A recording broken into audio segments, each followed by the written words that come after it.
괜찮아? 엄마! 엄마! 40명 음식을 저 혼자 만드는데 다들 거실에서 텔레비전만 보고 계시잖아요. 큰 집 며느리가 당연히 해야 할 일 아니야? 당연하다고요? 250만 원 제사비도 제가 냈어요. 언니는 한 푼도 안 냈잖아요. 뭐라고? 사업 잘 되신다면서요? 그런데 왜 제사비는 안 내요? 내가 감히! 선자가 손을 들어 올립니다. 우리 엄마한테 손대지 마세요! 순간 세상이 빙글빙글 돕니다. 엄마! 나는 바닥에 쓰러집니다. 마지막으로 들린 소리는 아들의 울음소리였습니다. 안녕하세요. 30년간 시댁을 위해 헌신한 한 여성. 그녀는 과연 어떤 선택을 하게 될까요? 지금 바로 시작하겠습니다. 추석이 다가오면 나는 매년 같은 악몽을 꿉니다. 30년째 30명분의 제사 음식을 나 혼자 준비해왔습니다. 명절 이틀 전 새벽 5시 알람도 없이 눈이 떠집니다. 몸이 기억하고 있습니다. 손가락 마디마다 스며든 기름 냄새, 씻어도 빠지지 않는 파 냄새, 그리고 허리를 짓누르는 통증. 일어났어? 남편 철호가 거실에서 묻습니다. 응, 이제 준비해야지.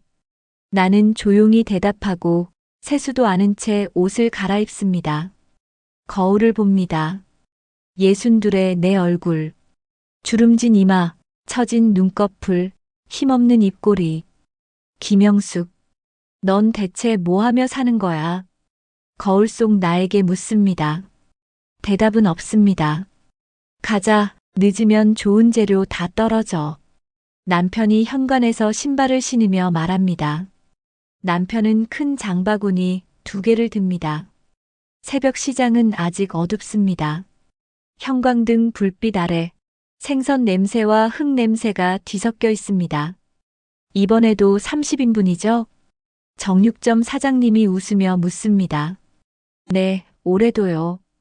그 말을 할 때마다 입안에서 쓴맛이 돕니다. 한우 소고기 10kg, 한우 다짐육 5kg, 돼지고기 10kg, 철호는 옆에서 휴대전화만 봅니다. 감자도 사야 해, 10kg. 응, 내가 알아서 해. 남편이 고개도 들지 않고 대답합니다. 장바구니가 점점 무거워집니다. 감자 10kg, 무 5개, 파 20단, 당근 3kg, 버섯 각종 5봉지. 총 250만 원입니다. 계산을 하고 나니 손이 텅 빕니다. 250만 원. 시누이 선자와 시동생 태식은 한 푼도 내지 않았습니다. 집에 돌아오니 새벽 7시. 찬밥을 꺼냅니다. 김치 하나 놓고 물 마른 밥과 함께 아침을 때웁니다. 철호는 따뜻한 미역국에 햇반을 먹습니다. 나는 아무 말 안 씁니다. 화낼 기운도 없습니다. 부엌으로 갑니다. 재료를 꺼내 놓는데 따르릉 전화벨이 울립니다. 시누이 선자입니다. 영수가 네, 언니. 장은 다 봤지? 네, 아침에 다녀왔어요. 그래, 잘했어. 올해도 큰 집이니까 당연히 내가 해야지. 우리 집은 좁아서 사람들 다 못 들어오잖아. 또 시작입니다. 매년 듣는 그 말. 그런데 말이야, 올해는 조카들 친구들도 몇 명 데려온대. 명절에 혼자 있기 싫다고 하더라. 그리고 우리 시장 단골 손님 사장님네 가족도 내가 초대했어. 5명이야. 괜찮지? 5명이요? 응, 그 사람들 우리한테 중요한 손님이야. 큰 집 체면도 있고 내가 잘할 거 믿어. 내 손이 떨립니다. 30명에 조카 친구 5명에 이제 단골 손님까지 5명. 40명입니다. 언니, 그건 좀. 왜? 혹시 힘들어? 그럼 태식이한테 전화해 볼까? 작은 집에서 하라고.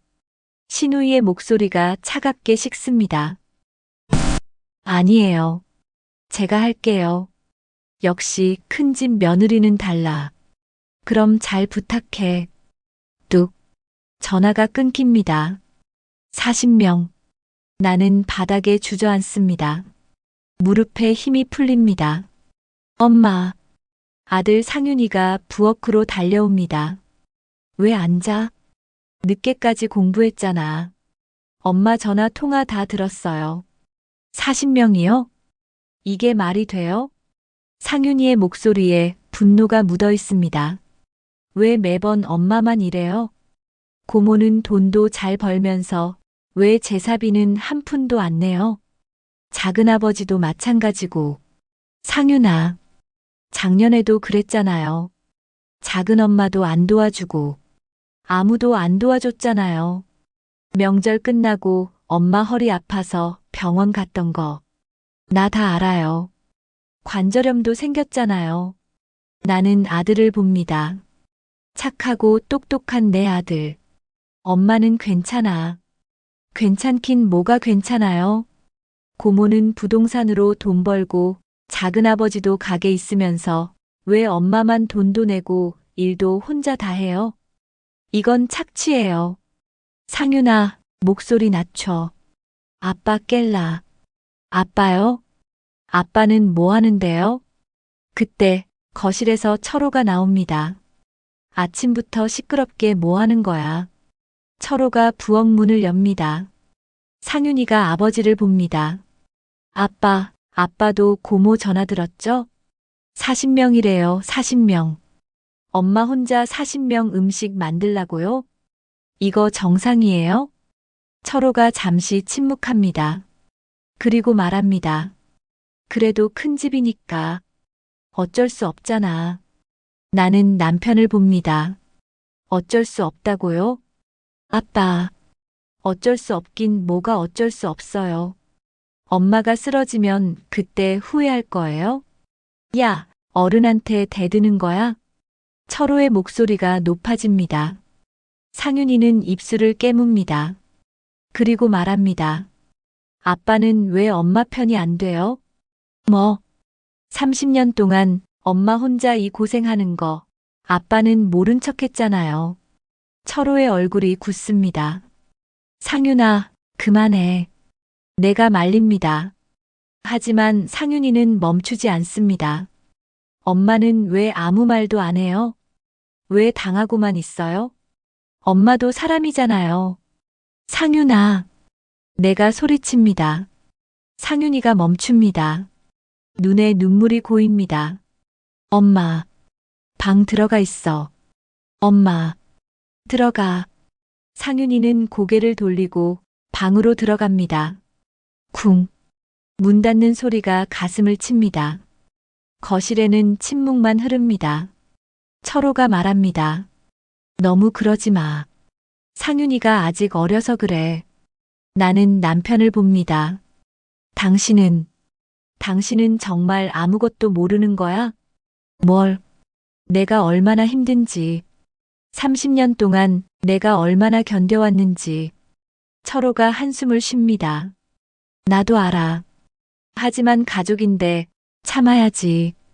큰 집 체면도 있고. 체면. 또 그 말입니다. 체면이 뭔데? 내 건강보다 내 마음보다 중요한 게 체면이야? 영수가. 당신은 그냥 편한 길만 가고 싶은 거잖아.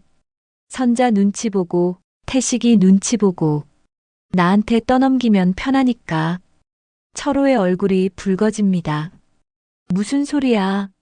나는 가족 화목을 위해서. 화목? 이게 화목이야? 나 혼자 죽어라 일하고 당신네 동생들은 놀고 먹는 게. 영수가 너 지금 흥분한 거야. 철호가 손을 뻗습니다. 나는 뿌리칩니다. 손대지 마. 철호가 멈칫합니다. 영수가 나 혼자 해. 30년 동안 그래왔으니까. 40명이든 50명이든 나 혼자 할게. 나는 돌아섭니다. 부엌으로 들어갑니다. 철호가 뒤에서 말합니다. 진정해. 내가 도와줄게. 하지만 나는 대답하지 않습니다. 문을 닫습니다. 남편은 도와준다고 말만 하고 부엌으로 안 들어옵니다. 혼자 남습니다. 그리고 그제야 눈물이 쏟아집니다. 소리 없이 조용히 칼을 듭니다. 물을 씁니다. 눈물이 도마 위에 떨어집니다. 이제 정말 끝내야 해. 작은 목소리로 중얼거립니다. 더 이상은 못 견딥니다. 하지만 어떻게? 30년 동안 해온 걸 어떻게 멈춥니까? 그때 휴대전화가 울립니다. 친구 정희입니다. 영수가 또 명절 준비 시작했지? 힘들면 연락해. 내가 도와줄게. 나는 전화를 받지 않습니다. 도움을 청할 용기가 없습니다. 하지만 이상하게 가슴속 어딘가에서 작은 목소리가 들립니다. 이제 그만. 작지만 선명한 목소리. 나는 그 목소리를 이번엔 외면하지 않습니다. 귀 기울입니다. 이제 그만. 이젠 싸워야 해. 명절 전날 아침 8시. 부엌에서 기름 끓는 소리가 들립니다. 전을 부치기 시작한 지 벌써 2시간. 손목이 저립니다. 부침개 뒤집는 집게를 쥔 손에 힘이 빠집니다. 땀이 이마를 타고 흘러내립니다. 엄마, 물 드세요. 상윤이가 물을 건넵니다. 고마워. 나는 물을 마십니다. 목구멍이 타들어갑니다. 엄마, 내가 할게요. 쉬세요. 아니야, 괜찮아. 엄마, 어젯밤 한숨도 못 주무셨잖아요. 나는 상윤이를 봅니다. 밤새 뒤척이는 소리를 들었나 봅니다. 상윤아, 내가 도와줘서 고마운데 너는 공부해야지. 공부보다 엄마가 더 중요해요. 상윤이가 소고기를 들어서 큰 냄비에 담습니다. 엄마, 제가 고기 양념할게요. 네, 양파, 마늘 깎을게요. 설탕도 꺼냅니다. 나는 더 이상 막지 않습니다. 기운이 없습니다. 그때 현관문이 열립니다. 왔어요. 신우이 선자의 목소리입니다. 거실로 나갑니다. 선자가 남편과 조카 둘을 데리고 들어옵니다. 영수가, 우리 왔어. 네, 언니. 음식 준비 잘 되고 있어? 네, 지금 전 부치고 있어요. 선자가 거실을 둘러봅니다. 여기 좀 덥네. 에어컨 틀어. 네. 나는 에어컨을 켭니다. 선자는 소파에 앉습니다.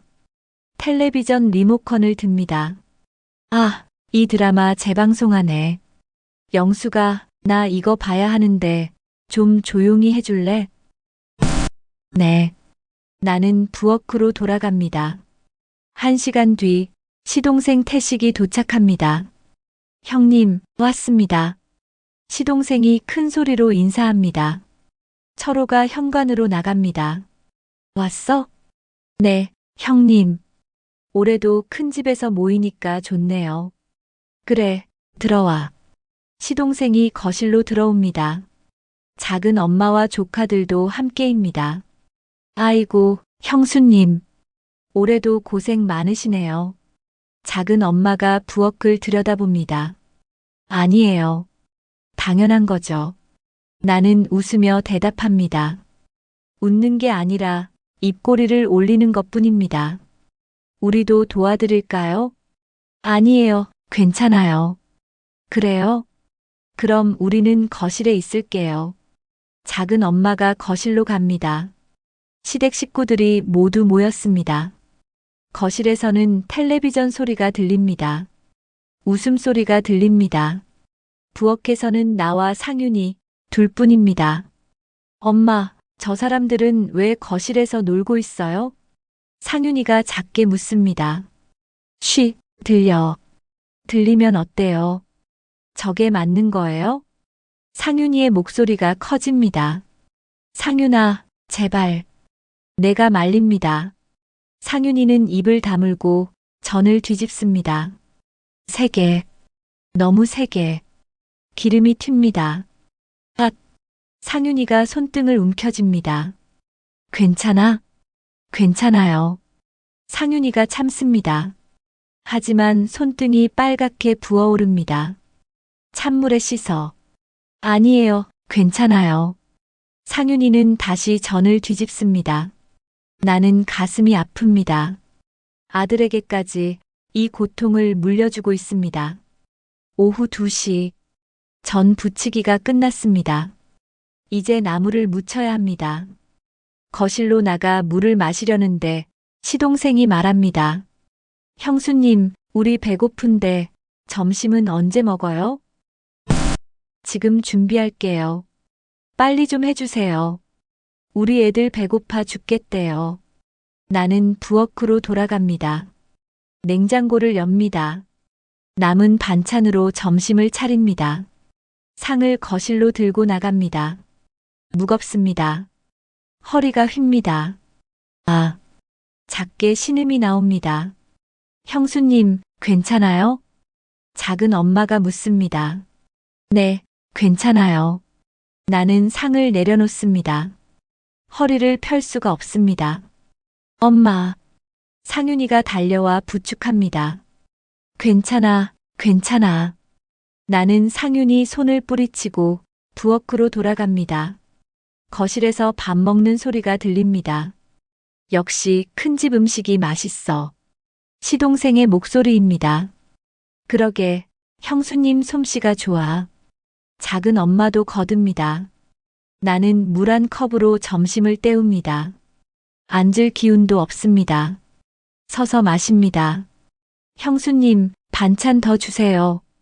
시동생이 소리칩니다. 나는 반찬을 더 담아갑니다. 그리고 다시 부엌으로 나무를 묻힙니다. 시금치, 고사리, 도라지, 콩나물. 손이 저절로 움직입니다. 30년 동안 해온 일입니다. 저녁 6시.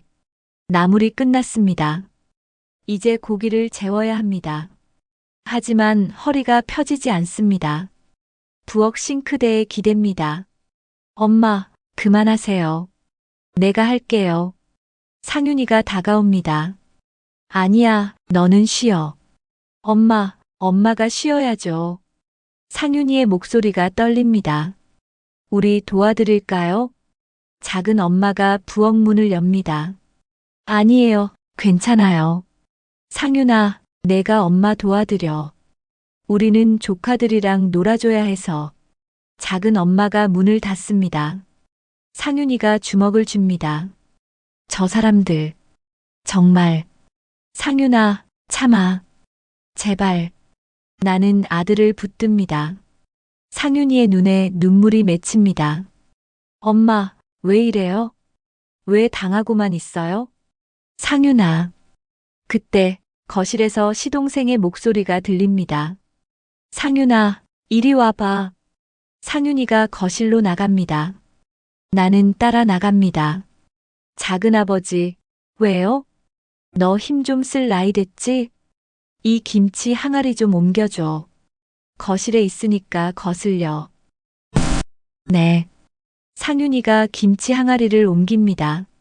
무거운 항아리입니다. 상윤이의 얼굴이 붉어집니다. 아, 그리고 저것도 치워. 저 박스들. 보기 싫어. 시동생이 손가락으로 가리킵니다. 상윤이가 박스를 옮깁니다. 1번, 2번, 3번. 상윤아, 이제 그만. 내가 말립니다. 형수님, 남자가 이 정도는 해야죠. 여자는 부엌일, 남자는 힘쓰는 일. 당연한 거 아니에요? 시동생이 웃습니다. 나는 시동생을 봅니다. 여자 일이니까, 남자 일이니까. 그게 무슨 말이에요? 내 입에서 말이 나옵니다. 놀랍게도. 시동생이 눈을 크게 뜹니다. 네. 형수님, 지금 뭐라고 했어요? 여자라고 부엌에서만 일해야 하고, 남자라고 힘쓰는 일만 해야 하나요? 선자가 소파에서 일어납니다. 영수가, 너 지금 무슨 말하는 거야? 제가 잘못 말했나요? 내 목소리가 떨립니다. 하지만 멈추지 않습니다. 40명 음식을 저 혼자 만드는데 다들 거실에서 텔레비전만 보고 계시잖아요. 거실이 조용해집니다. 철호가 일어납니다. 영수가 그만해. 왜요? 제가 뭘 잘못했어요? 지금 흥분한 거야. 부엌 들어가. 철호가 내 팔을 잡습니다. 나는 뿌리칩니다. 손 치워요. 철호의 얼굴이 굳습니다. 선자가 다가옵니다. 영수가 내가 지금 정신이 있어? 큰 집 며느리가 당연히 해야 할 일 아니야? 당연하다고요? 250만 원 제사비도 제가 냈어요. 언니는 한 푼도 안 냈잖아요. 선자의 얼굴이 하얗게 질립니다. 뭐라고? 부동산 사업 잘 되신다면서요? 그런데 왜 제사비는 안 내요? 너 지금. 선자가 손을 들어 올립니다. 그때 상윤이가 앞을 가로막습니다. 고모, 손대지 마세요. 상윤아, 너까지. 선자가 소리칩니다. 나는 어지럽습니다. 세상이 빙글빙글 돕니다. 엄마. 상윤이의 목소리가 멀어집니다. 쿵. 나는 바닥에 쓰러집니다.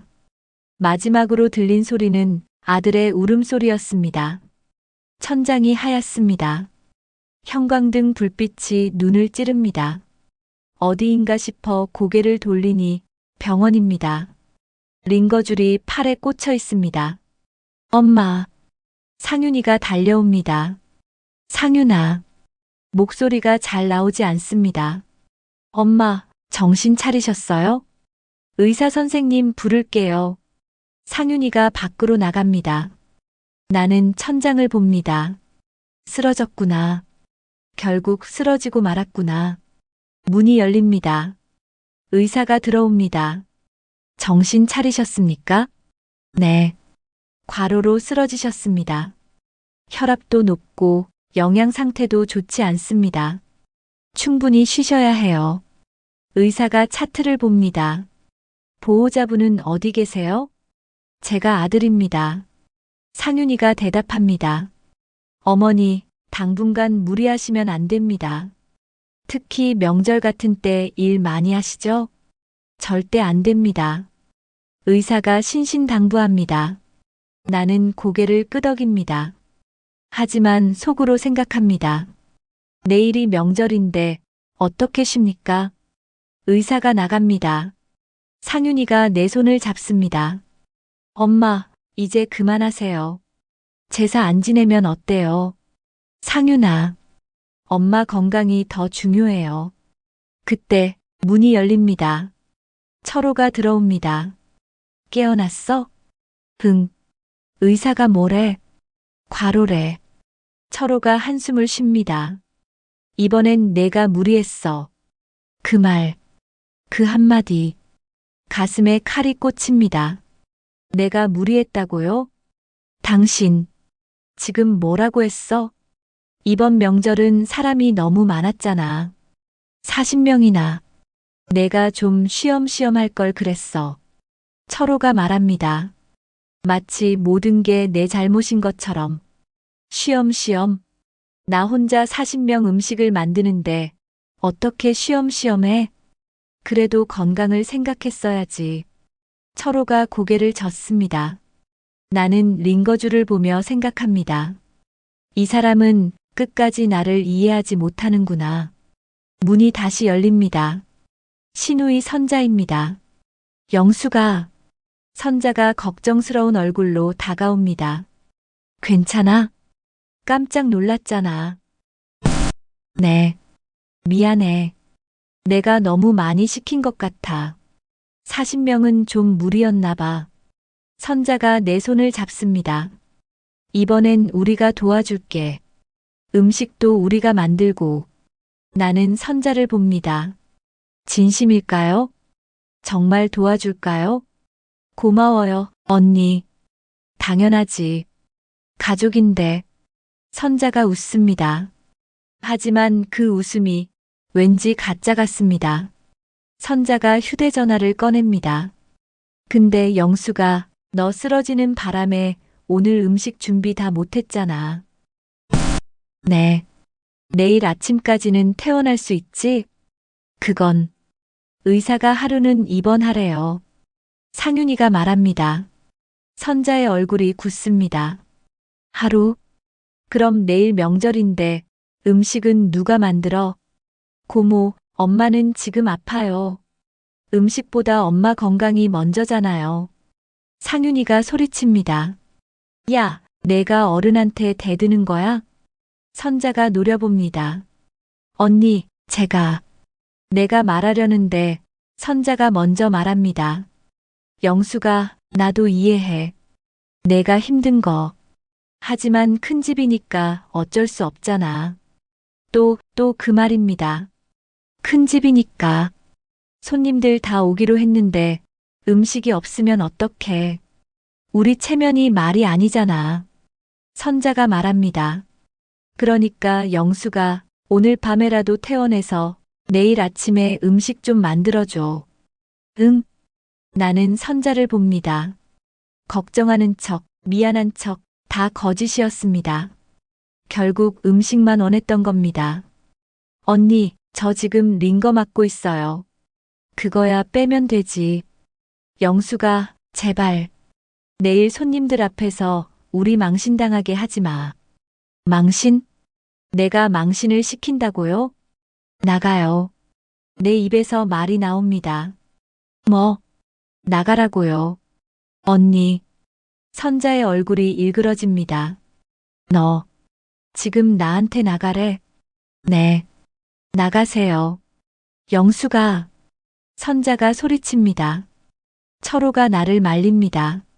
영수가, 진정해. 손 치워요. 나는 철호의 손을 뿌리칩니다. 다들 나가요. 내 병실에서 나가라고요. 내 목소리가 떨립니다. 하지만 멈추지 않습니다. 선자가 문을 박차고 나갑니다. 철호도 따라 나갑니다. 병실에 나와 상윤이만 남습니다. 엄마. 상윤이가 눈물을 훔칩니다. 괜찮아, 상윤아. 나는 아들을 안습니다. 상윤이가 내 품에서 웁니다. 엄마, 우리 이제 어떡해요? 모르겠다. 정말 모르겠습니다. 1시간 뒤 문이 조심스럽게 열립니다. 친구 정희입니다. 영수가. 정희가 달려옵니다. 상윤이가 연락했어. 괜찮아? 응. 정희가 내 손을 잡습니다. 상윤아, 너 좀 나가 있을래? 엄마랑 얘기 좀 할게. 네, 정희 이모. 상윤이가 밖으로 나갑니다. 정희가 의자를 당겨 앉습니다. 영수가, 너 이러다 죽는다. 알아. 진짜로 알아? 의사가 뭐래? 과로라며. 혈압도 높고. 정희가 다그칩니다. 나는 고개를 끄덕입니다. 정희가 한숨을 쉽니다. 영수가, 나 너한테 할 말 있어. 뭔데? 내 시누이 말이야. 박선자. 응. 그 사람 요즘 부동산 투자 실패해서 빚이 많대. 뭐? 나는 정의를 봅니다. 시장에서 소문났어. 작년에 땅 투자했다가 사기 당했다나 뭐라나. 몇 억 날렸대. 몇 억?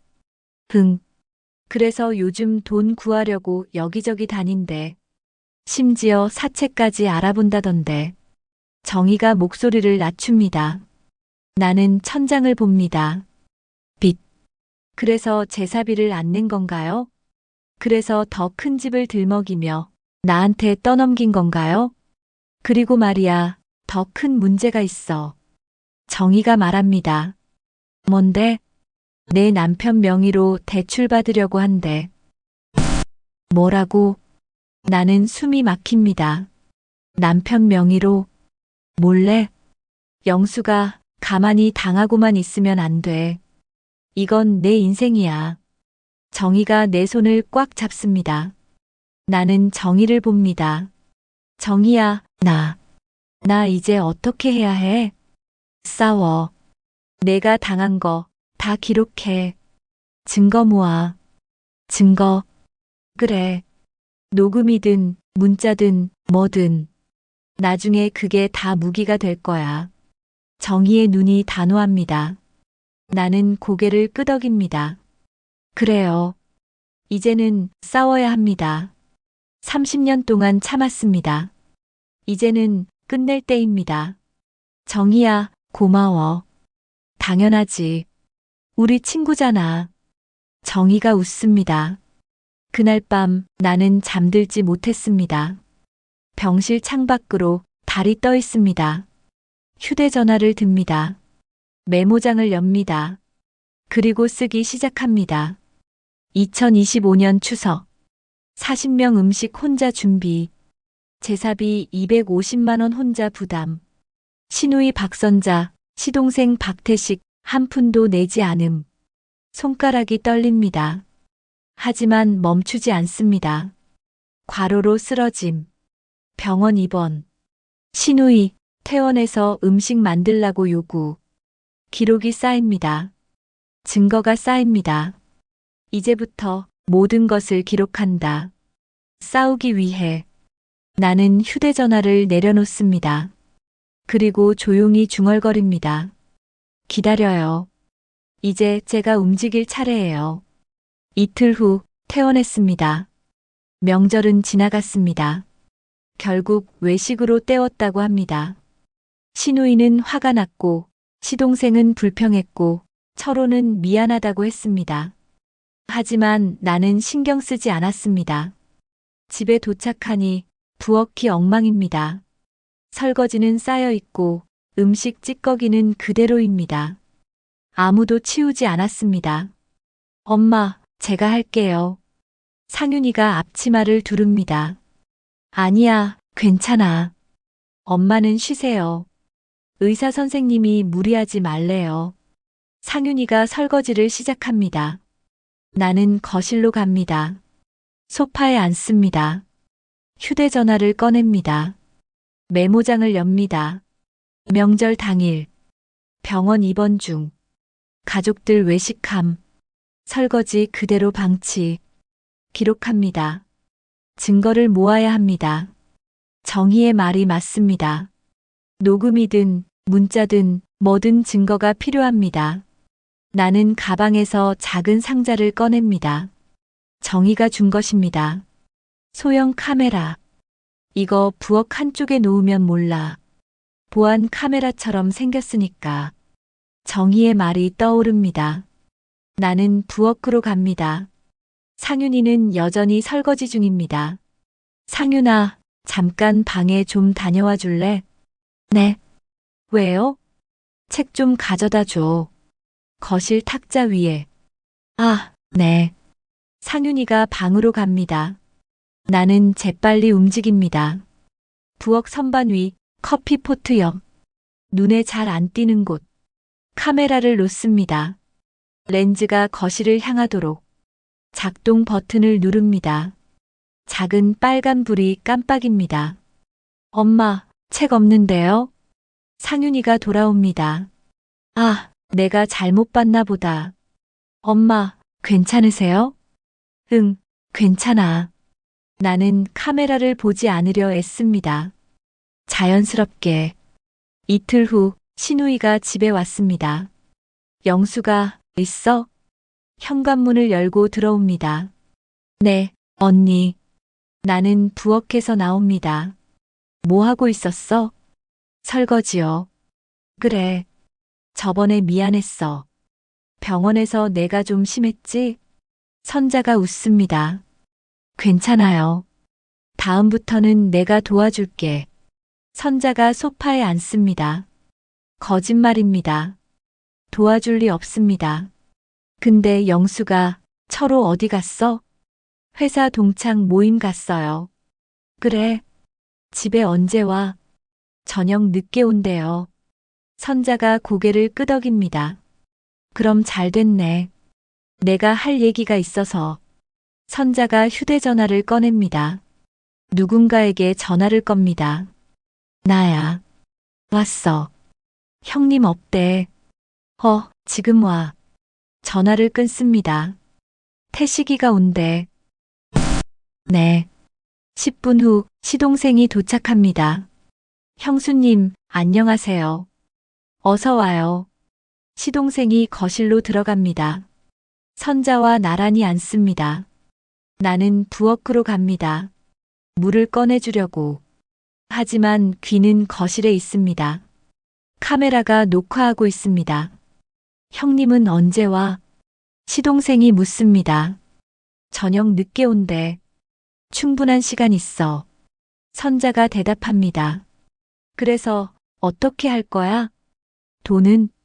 일단 형님 명의로 대출 받아야 해. 내 손이 멈춥니다. 형님 명예. 철호 명의로 대출? 형수님이 알면 어떡해? 모르게 하면 되지. 네 형 도장을 가지러 왔지. 그래서 오늘 네 형 없을 때 온 거잖아. 선자가 웃습니다. 나는 숨을 죽입니다. 그런데 누나, 그게 되겠어? 형수님 동의 없이? 동의. 필요 없어. 공동 명의도 아니고 단독 명의로 하면 돼. 얼마나 받을 건데? 5천만 원. 5천만 원? 시동생이 놀랍니다. 나도 놀랍니다. 5천만 원. 우리 빚 갚는데 3천만 원, 나머지는 사업 자금. 형님이 알면 난리 나는데. 모르게 하면 돼. 월급에서 조금씩 빠져나가면 형님은 형수님 용돈 쓴 줄 알 거야. 선자가 말합니다. 내 용돈? 나는 용돈도 받지 않습니다. 생활비에서 아껴 쓰는데. 그래도 태씨가 우리 살려면 이렇게라도 해야 해. 작년에 투자 실패한 거 너도 알잖아. 그래, 알아. 누나도 힘들지. 시동생이 한숨을 쉽니다. 그런데 다음 제사비는 어떡할 거야? 다음에도 안 낼 거지? 당연하지. 큰 집이 알아서 해야지. 우리는 손님이고. 선자가 웃습니다. 맞아, 큰 집 며느리 역할이잖아. 형수님도 이해하실 거야. 이해는 무슨. 그냥 시키면 하는 거지. 두 사람이 낄낄 웃습니다. 나는 부엌벽에 기댑니다. 녹음되고 있습니다. 모든 게 증거가 됩니다. 그나저나 형수님, 저번에 쓰러진 거 진짜 웃겼어. 시동생이 말합니다. 그러게. 병원까지 가서 난리치고. 선자가 거듭니다. 그냥 좀 참지. 명절 음식 만드는 게 뭐가 힘들다고. 우리 엄마는 80까지 하셨는데. 맞아. 요즘 사람들은 너무 약해. 두 사람이 웃습니다. 나는 주먹을 줍니다. 손톱이 손바닥을 파고듭니다. 자, 그럼 다음 주에 은행 가자. 대출 받고. 알았어, 누나. 두 사람이 일어납니다. 나는 재빨리 물을 듭니다. 거실로 갑니다. 물 가져왔어요. 고마워. 우리 이만 갈게. 선자가 물도 마시지 않고 나갑니다. 시동생도 따라 나갑니다. 문이 닫힙니다. 나는 부엌으로 달려갑니다. 카메라를 듭니다. 녹화 정지 버튼을 누릅니다. 손이 떨립니다. 증거입니다. 결정적 증거. 남편 명의 대출, 제사비 거부, 나를 비웃는 말. 모두 담겨 있습니다. 그날 밤 휴대전화로 영상을 옮겼습니다. 백업도 만들었습니다. 삭제되지 않도록. 방문이 열립니다. 상윤이입니다. 엄마, 아직 안 주무세요? 응, 아직. 상윤이가 들어옵니다. 내 휴대전화를 봅니다. 엄마, 그게 뭐예요? 아무것도 아니야. 엄마, 영상이잖아요. 고모랑 작은아버지. 상윤이가 화면을 봅니다. 나는 휴대전화를 감춥니다. 상윤아. 엄마, 녹화하신 거예요? 응. 상윤이가 나를 봅니다. 엄마, 싸우실 거예요? 그래야 할 것 같아. 상윤이의 눈이 반짝입니다. 엄마, 저도 도와줄게요. 상윤아, 너는 엄마 혼자 하지 마세요. 저도 증거 모을게요. 고모랑 작은아버지, 이제 가만 안 둘 거예요. 상윤이의 목소리가 단호합니다. 나는 아들을 봅니다. 상윤아, 고마워. 엄마, 우리 꼭 이길 거예요. 상윤이가 내 손을 잡습니다. 따뜻합니다. 나는 고개를 끄덕입니다. 그래, 우리 이기자. 그날 밤 나는 처음으로 편히 잠들었습니다. 혼자가 아니니까, 아들이 함께니까. 이제 시작입니다. 진짜 싸움이. 일주일 후, 철호가 출근했습니다. 나는 집안일을 하다가 문득 불안해졌습니다. 신우이가 말했던 그날, 다음 주에 은행 간다고. 오늘이 그날입니다. 휴대전화를 듭니다. 신우이에게 전화를 겁니다. 여보세요? 선자의 목소리입니다. 언니, 나 영숙이에요. 왜? 오늘 시간 있으세요? 같이 점심 먹을까 해서요. 미안, 오늘 바빠. 부동산 일 있어서. 선자가 말합니다. 거짓말입니다. 은행에 가려는 겁니다. 그래요, 언니. 그럼 다음에 봐요. 전화를 끊습니다. 나는 재빨리 옷을 갈아입습니다. 가방을 듭니다. 현관문을 나섭니다. 신우이 집 앞. 차가 있습니다. 검은색 승용차. 나는 근처 편의점에 숨습니다. 30분 후 신우이가 나옵니다. 시동생과 함께입니다. 두 사람은 차에 탑니다. 출발합니다. 나는 택시를 잡습니다. 저 차 따라가 주세요. 네. 기사님이 놀랍니다. 제 남편이에요. 바람 피우는 것 같아서요. 거짓말을 합니다. 아이고, 그래요? 알겠습니다. 택시가 출발합니다. 신우이 차를 따라갑니다. 15분 후 은행 앞에 도착합니다. 두 사람이 내립니다. 은행으로 들어갑니다. 나도 내립니다. 은행 유리문 너머로 보입니다. 창구 직원과 이야기하고 있습니다. 서류를 꺼냅니다. 도장을 꺼냅니다. 나는 은행 안으로 들어갑니다. 언니. 큰 소리로 부릅니다. 선자가 돌아봅니다. 얼굴이 하얗게 질립니다. 영수가 여기서 뭐 해요? 나는 다가갑니다. 시동생도 당황합니다. 형수님, 왜 여기? 대출 받으러 왔죠? 우리 남편 명의로. 주위 사람들이 쳐다봅니다. 선자가 내 팔을 잡습니다. 밖에 나가자. 싫어요. 여기서 얘기해요. 나는 뿌리칩니다. 창구 직원이 묻습니다. 손님, 무슨 일이세요? 이 사람들이요, 제 남편 명의로 몰래 대출 받으려고 해요. 직원의 얼굴이 굳습니다. 그게 무슨 말씀이세요? 남편 동의 없이요. 도장도 확인해 보세요. 진짜인지. 직원이 도장을 자세히 봅니다. 잠시만요. 직원이 안으로 들어갑니다. 은행장과 함께 나옵니다. 손님, 이 도장 말이죠. 은행장이 도장을 듭니다. 본인 도장이 맞습니까? 제 남편 거예요. 확인해 보세요. 은행장이 컴퓨터를 봅니다. 기존에 등록된 도장 이미지와 비교합니다. 이상합니다.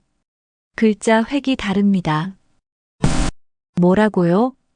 선자가 떨립니다. 이건 위조 도장입니다. 진짜 도장과 모양이 다릅니다. 은행장이 단호하게 말합니다. 선자의 얼굴이 새하얗게 변합니다. 아니, 이게 왜? 손님, 이건 사문서 위조 범죄입니다. 경찰에 신고하겠습니다. 은행장이 휴대전화를 꺼냅니다. 잠깐만요. 선자가 소리칩니다. 영수가, 제발. 경찰은 안 돼. 선자가 내게 매달립니다. 왜요? 범죄잖아요. 영수가, 내가 잘못했어. 제발, 한 번만 봐줘. 선자의 눈에 눈물이 맺힙니다. 나는 은행장을 봅니다. 신고는 제가 할게요. 제 남편 명의니까요. 그러시겠습니까? 하지만 이건 명백한 범죄입니다. 알아요. 일단 밖에서 얘기 좀 하고 올게요. 은행 밖. 선자와 시동생이 서 있습니다.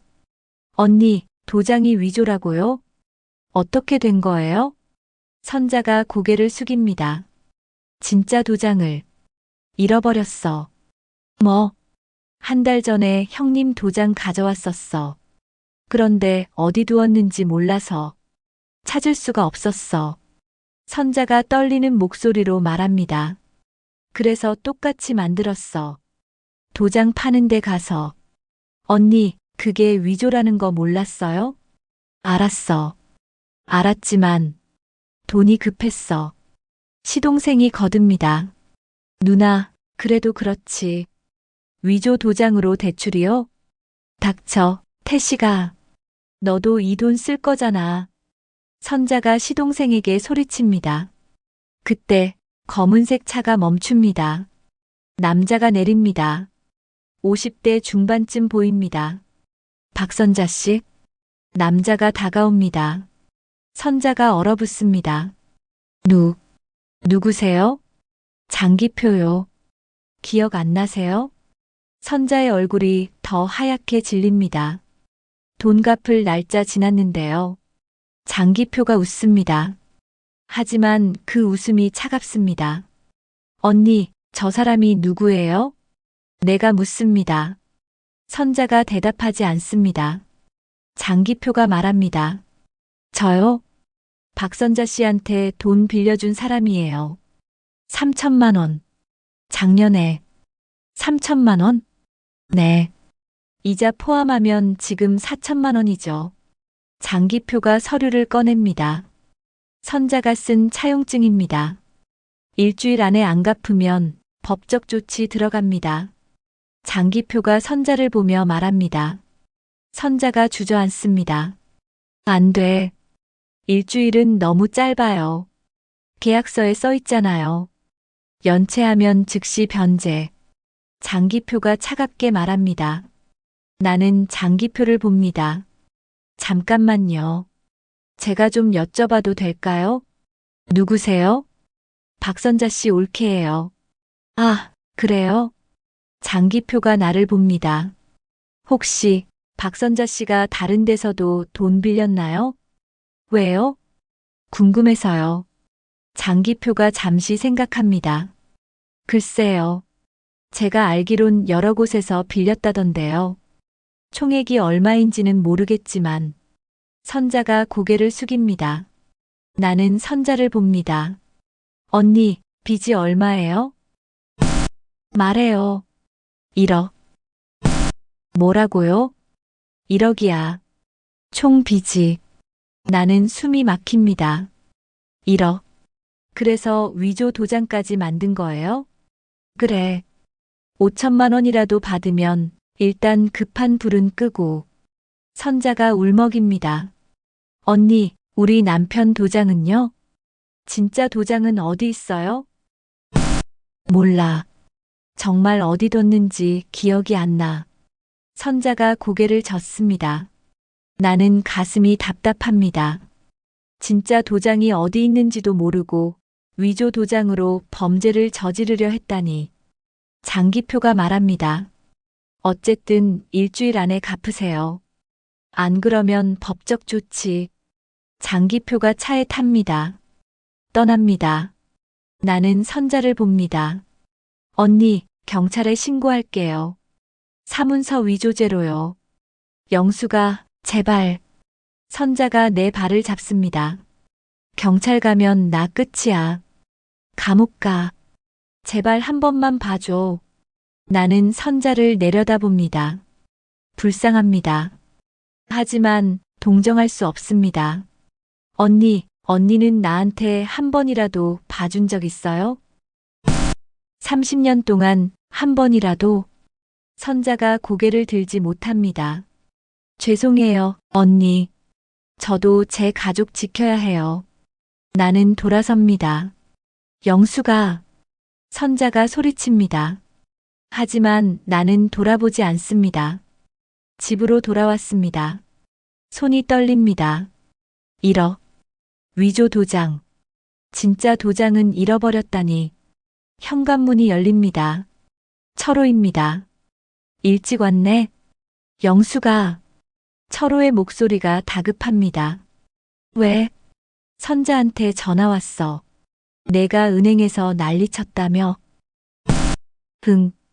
왜 그런 짓을 했어? 철호가 소리칩니다. 무슨 짓이요? 선자가 당신 도장 위조해서 대출 받으려던 거 막은 게. 위조? 무슨 소리야?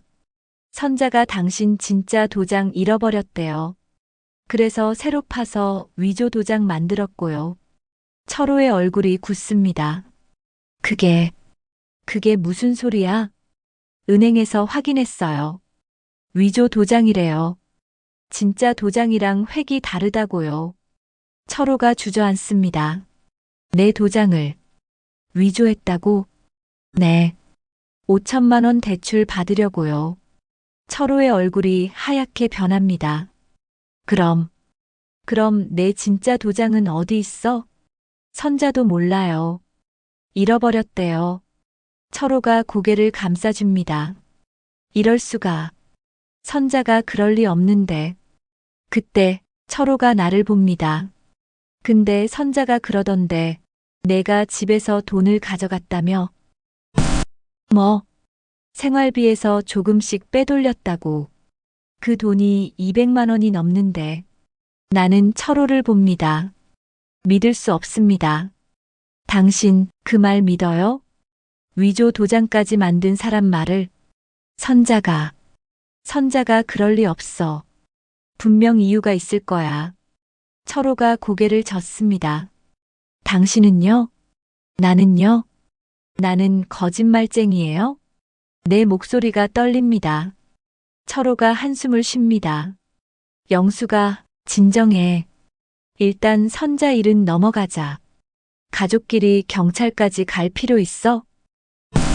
당신은 끝까지 그럴 거예요? 뭐가? 내 편이 안 되는 거요. 철호가 입을 다뭅니다. 나는 방으로 들어갑니다. 문을 닫습니다. 주저앉습니다. 눈물이 나오지 않습니다. 너무 화가 나서, 너무 억울해서. 휴대전화가 울립니다. 정희입니다. 영수가 잘했어. 정희야. 은행 일 상윤이가 얘기해줬어. 잘했어. 위조 도장까지 밝혀냈잖아. 근데 정희야, 선자가 나한테 도둑 누명을 씌웠어. 뭐? 정희의 목소리가 높아집니다. 생활비 빼돌렸다고. 철호도 믿는 것 같아. 그 나쁜 년. 영수가 절대 넘어가지 마. 증거 있잖아. 녹음한 거. 그래. 영수가 이제 끝장을 봐야 해. 더 이상 당하지 마.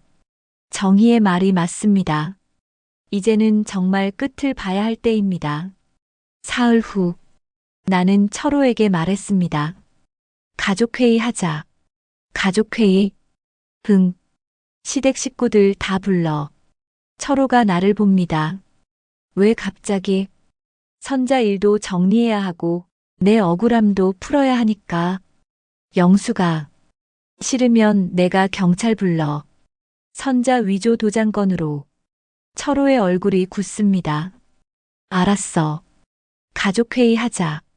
토요일 오후 2시. 거실에 사람들이 모였습니다. 신우이 선자, 시동생 태식이 부인, 조카들. 그리고 친구 정희도 왔습니다. 증인으로 있어 달라고 했어. 내가 정희에게 말했습니다. 당연하지. 정희가 내 손을 꽉 잡습니다. 모두 자리에 앉습니다. 침묵이 흐릅니다. 선자가 먼저 입을 엽니다. 영수가 가족끼리 이렇게까지 해야 해? 언니가 먼저 시작한 거잖아요. 내가 뭘 어쨌다고. 선자가 소리칩니다. 위조 도장 만든 거요. 우리 남편 명의로 5천만 원 대출 받으려고요. 주위가 술렁입니다. 시동생이 끼어듭니다. 형수님, 그건 오해예요. 누나가 급하게 돈이 필요해서. 급하면 범죄 저질러도 돼요? 옳게 언니. 작은 엄마가 나섭니다. 형수님, 그래도 누나가 사정이 있잖아요. 빚도 많고. 사정이 있으면 남의 도장 위조해요? 내 목소리가 커집니다. 선자가 일어섭니다. 좋아. 내가 잘못했어. 위조 도장 만든 건 미안해. 하지만 영수가 너도 깨끗하지 않잖아. 뭐? 생활비 빼돌린 거 200만 원 넘게. 선자가 손가락으로 나를 가리킵니다. 철호가 나를 봅니다. 영수가 그게 정말이야? 아니야. 나 안 그랬어. 거짓말. 내가 장부 확인했어. 생활비에서 돈이 계속 빠져나갔다고. 선자가 소리칩니다. 나는 가방에서 휴대전화를 꺼냅니다. 증거 보여줄까요? 증거. 선자의 얼굴이 굳습니다. 나는 휴대전화를 텔레비전에 연결합니다. 미러링 기능으로. 화면에 영상이 뜹니다. 우리 집 거실. 시누이와 시동생이 앉아 있습니다. 그래서 어떻게 할 거야? 돈은? 시동생의 목소리. 일단 형님 명의로 대출 받아야 해. 선자의 목소리. 거실이 조용해집니다. 모두 화면을 봅니다. 형수님이 알면 어떡해? 모르게 하면 되지. 도장은 내가 가지고 있으니까. 영상 속 선자가 웃습니다. 철호의 얼굴이 하얗게 변합니다. 월급에서 조금씩 빠져나가면 형님은 형수님 용돈 쓴 줄 알 거야. 영상 속 선자의 말. 철호가 선자를 봅니다. 선자. 이게 무슨 소리야? 선자가 말을 잇지 못합니다. 영상이 계속됩니다. 그나저나 형수님, 저번에 쓰러진 거 진짜 웃겼어. 시동생의 목소리. 그러게. 병원까지 가서 난리치고. 선자가 낄낄 웃습니다. 그냥 좀 참지. 명절 음식 만드는 게 뭐가 힘들다고. 우리 엄마는 80까지 하셨는데. 맞아. 요즘 사람들은 너무 약해. 두 사람이 웃는 소리. 거실이 얼어붙습니다. 철호가 벌떡 일어납니다. 선자. 태식. 이게 무슨 짓이야. 형님, 그게. 닥쳐. 철호가 소리칩니다. 나는 처음 봅니다. 철호가 이렇게 화내는 걸. 30년 동안 내 아내가 너희를 위해 얼마나 고생했는데. 철호의 목소리가 떨립니다. 미안해, 형님. 우리가 잘못했어. 태식이 고개를 숙입니다. 선자도 말이 없습니다. 그때 상윤이가 들어옵니다. 손에 무언가를 들고 있습니다. 아빠. 상윤아, 왜? 이거. 아빠 서재에 있었어요. 상윤이가 건넵니다. 도장입니다. 이게 내 도장? 철호가 받습니다. 진짜 도장입니다. 서재 책장 뒤에 떨어져 있었어요. 상윤이가 말합니다. 철호가 선자를 봅니다. 선자, 넌 이걸 잃어버렸다고 했잖아. 그게 진짜 몰랐어. 어디 뒀는지 기억이 안 나서. 선자가 변명합니다. 그런데 이상합니다. 서재는 철호의 공간입니다. 선자가 왜 거기서 도장을 가져갔을까요? 언니, 서재에는 왜 들어갔어요? 내가 묻습니다. 그게 우연히. 선자가 말을 흐립니다. 상윤이가 말합니다. 고모, 우연이 아니잖아요. 뭐? 제가 봤어요. 한 달 전에 고모가 서재 뒤지는 거. 선자의 얼굴이 하얗게 변합니다. 그리고 이것도요. 상윤이가 휴대전화를 꺼냅니다. 화면을 띄웁니다. CCTV 영상입니다. 우리 집 거실. 선자가 보입니다. 혼자 있습니다. 내 가방을 뒤집니다. 지갑을 꺼냅니다. 돈을 빼냅니다. 이건 철호가 영상을 봅니다. 선자가 지갑에서 돈을 꺼내 자기 가방에 넣습니다. 날짜가 보입니다. 2달 전, 1달 전, 3주 전, 여러 날짜의 영상들입니다. 상윤아, 이건 어디서? 철호가 묻습니다. 엄마가 설치한 카메라예요. 부엌에, 거실도 찍혀요. 상윤이가 대답합니다. 모두 선자를 봅니다. 선자가 주저앉습니다. 미안해. 돈이 급해서 조금씩만 빌리려고. 빌린다고? 이게 빌리는 거야? 훔치는 거지. 철호가 소리칩니다. 나는 선자를 봅니다. 그래서 생활비가 자꾸 모자랐구나. 내가 빼돌린 게 아니라 선자가 훔쳐간 거였구나. 형님, 정말 미안해요. 누나가 잘못했어요. 태식이 바닥에 엎드립니다. 나가. 철호가 말합니다. 형님, 다 나가. 선자, 태식, 너희 가족 다. 당장 나가. 철호의 목소리가 떨립니다. 형님, 한 번만. 나가라고. 이제 오지 마. 너희들과는 이제 끝이야. 철호가 문을 가리킵니다. 선자가 울먹입니다. 하지만 일어납니다. 태식도 일어납니다. 두 사람이 나갑니다. 작은 엄마와 조카들도 따라 나갑니다. 문이 닫힙니다. 거실에 우리만 남습니다. 철호, 나, 상윤이, 그리고 정희. 침묵이 흐릅니다. 철호가 나를 봅니다. 영수가. 미안해. 철호의 눈에 눈물이 맺힙니다. 30년 동안 내 고생을 몰라줘서, 선자 편만 들어서 정말 미안해. 철호가 무릎을 꿇습니다. 나는 철호를 봅니다. 당신, 이제야 알았어요? 미안해. 정말 미안해. 철호가 고개를 숙입니다. 나는 한숨을 쉽니다. 일어나요. 무릎 꿇지 말고. 철호가 고개를 듭니다. 영수가 용서해줘.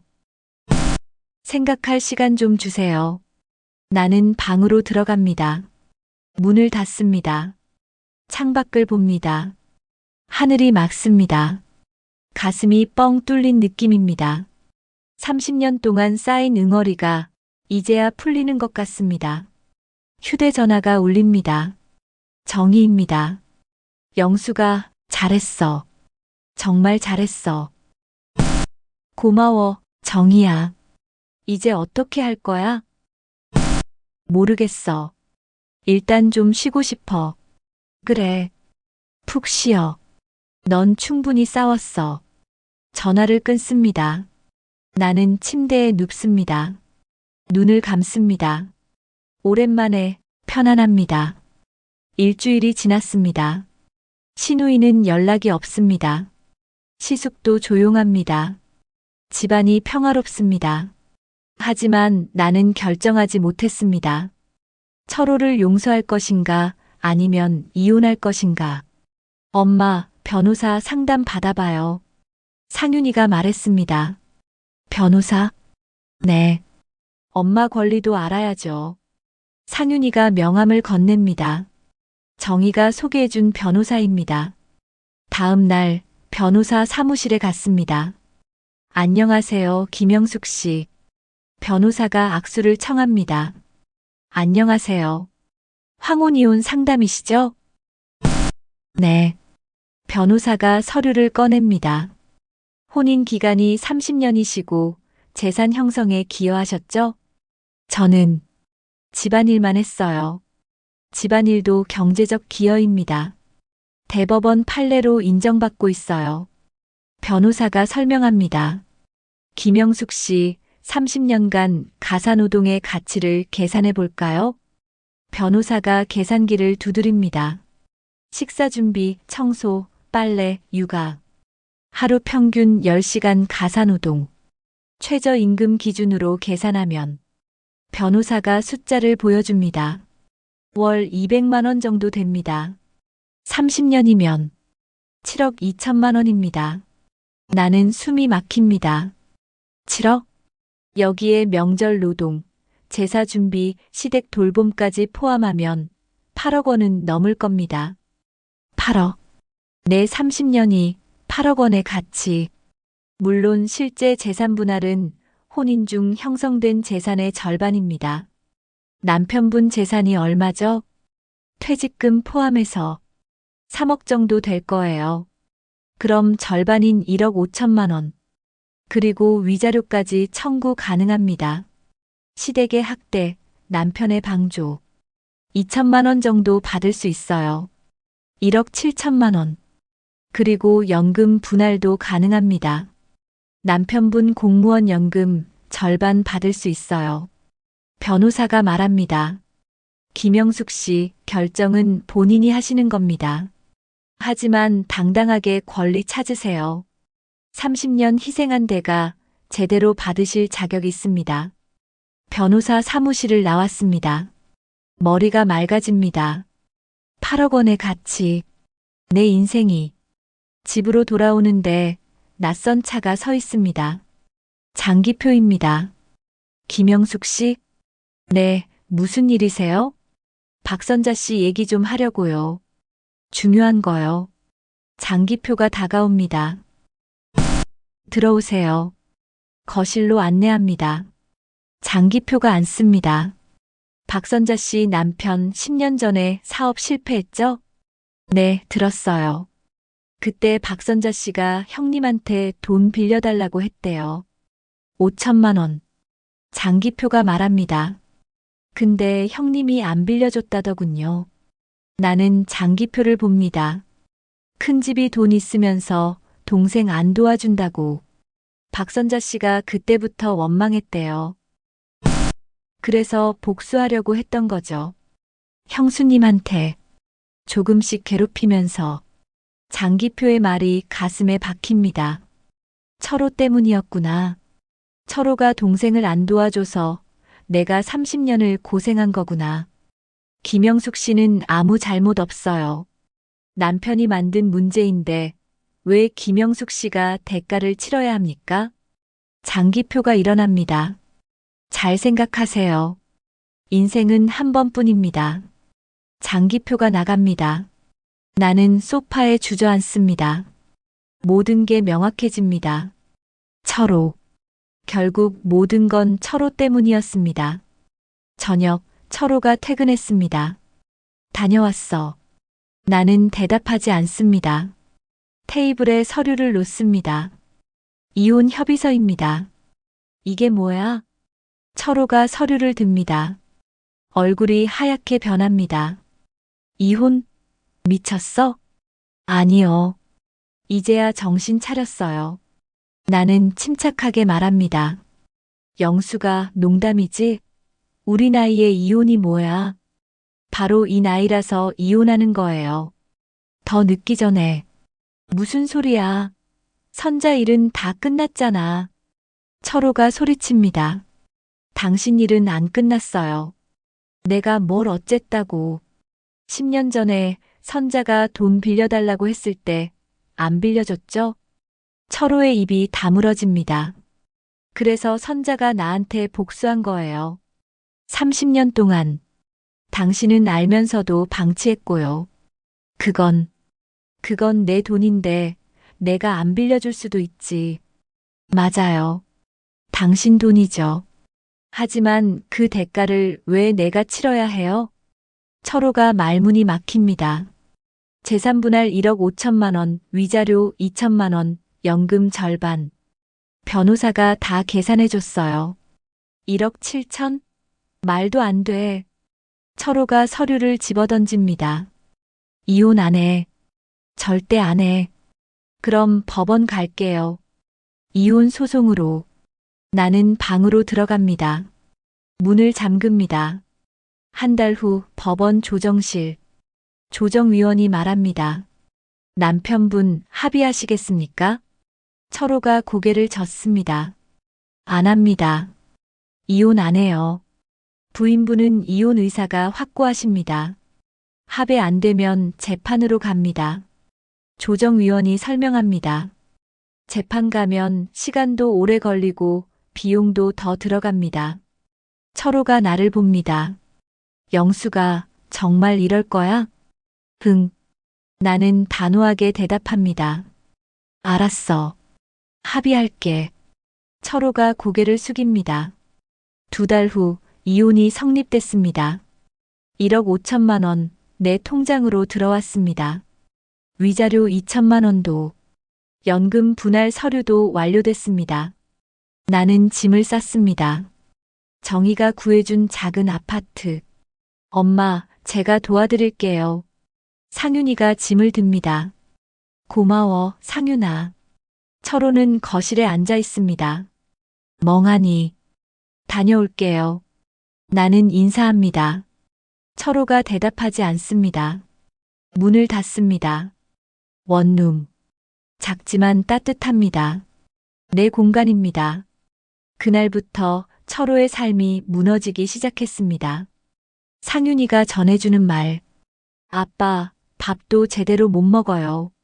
컵라면만 먹고. 청소도 안 해요. 집이 쓰레기장이래요. 빨래도 모르겠대요.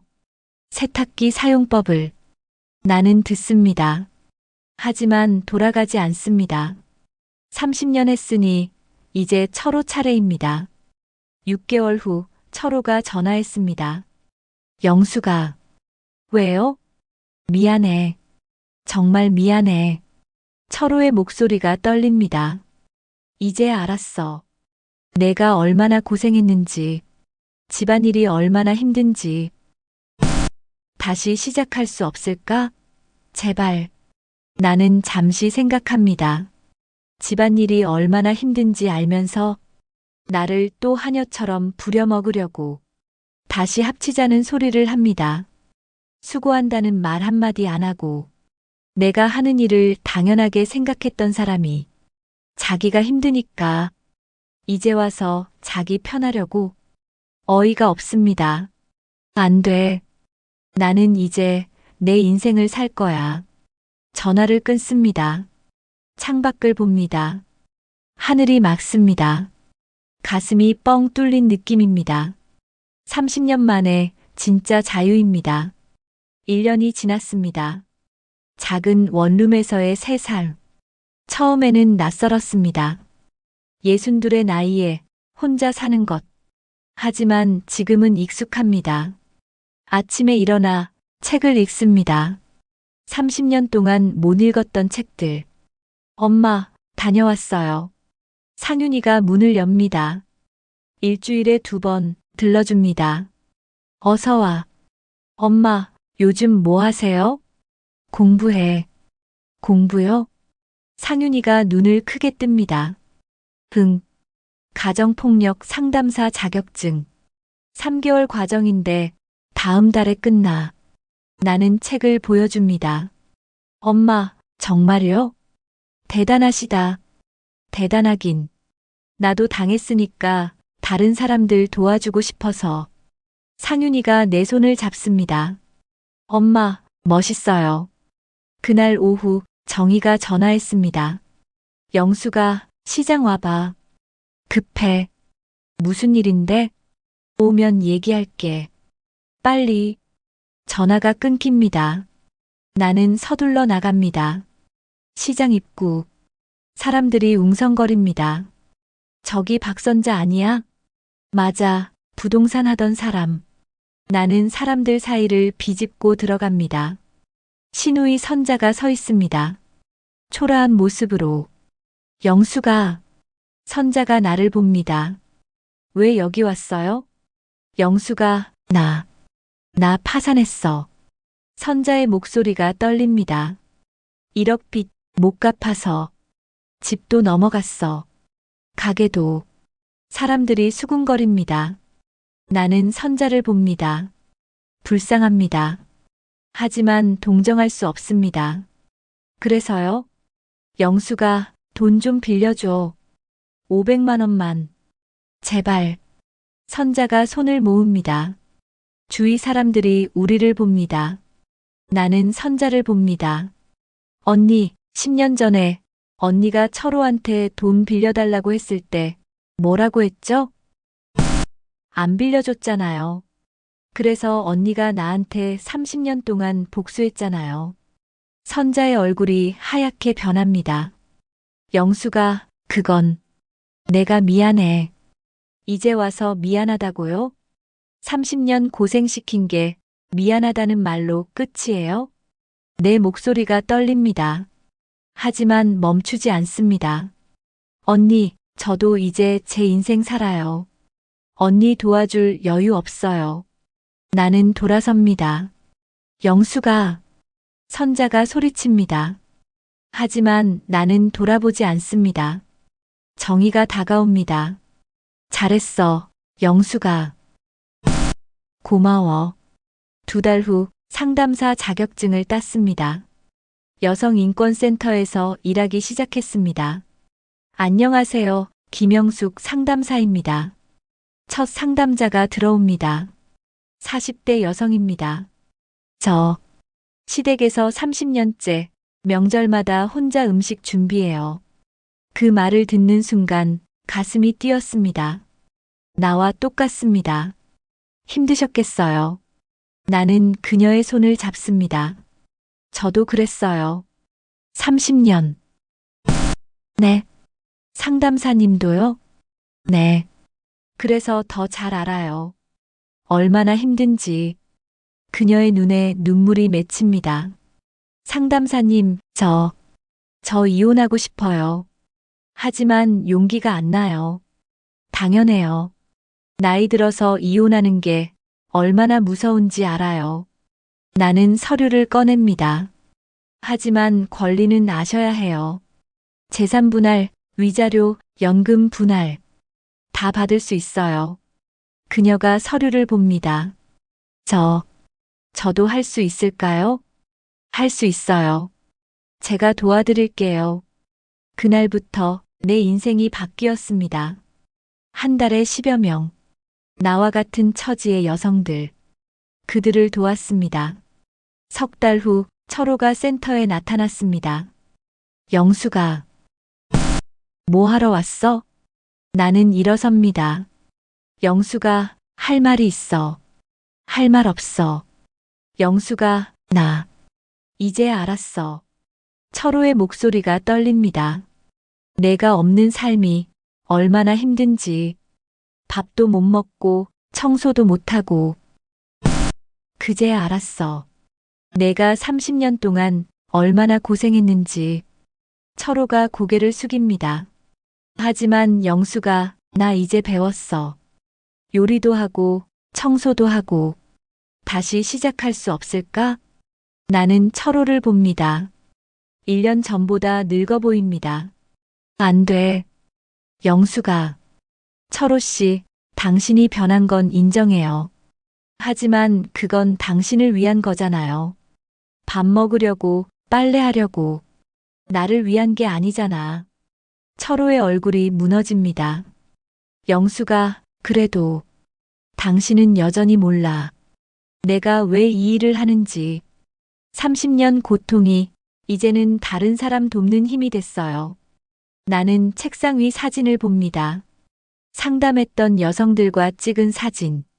당신과 다시 시작하면 이 일도 못해. 또 며느리가 되고 또 아내가 돼야 하니까.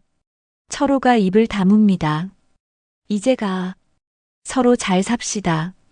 철호가 고개를 숙이고 나갑니다. 문이 닫힙니다. 나는 의자에 앉습니다. 가슴이 시원합니다. 완전히 끝났습니다. 1년 후 센터 강당. 여성인권 강연회입니다. 안녕하세요. 김영숙입니다. 200여 명의 청중. 대부분 50대 이상 여성들입니다. 저는 30년간 시댁의 노예로 살았습니다. 청중이 조용해집니다. 하지만 62에 새로운 인생을 시작했습니다. 나는 청중을 봅니다.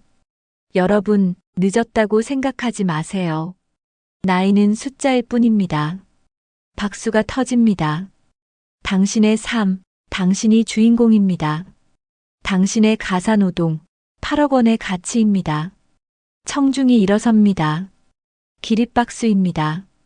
나는 눈물을 훔칩니다. 지금이 바로 시작할 때입니다. 강연이 끝나고 한 여성이 다가옵니다.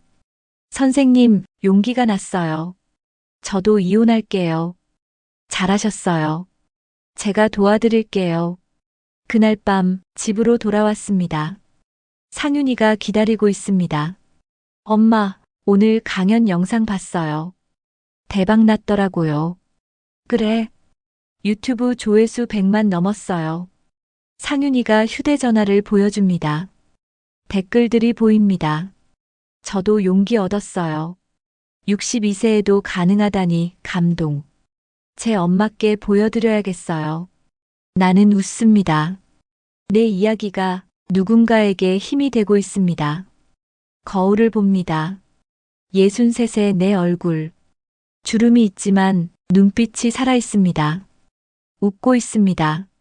김영숙, 잘했어. 나는 거울 속 나에게 말합니다. 창밖을 봅니다. 별들이 반짝입니다. 이야기 어떻게 보셨나요? 구독과 좋아요는 무료입니다. 부담 없이 눌러주시면 큰 힘이 됩니다. 여러분의 생각과 현재 어느 지역에서 시청 중이신지 댓글로 남겨주시면 감사하겠습니다. 오늘도 함께 해주셔서 고맙습니다.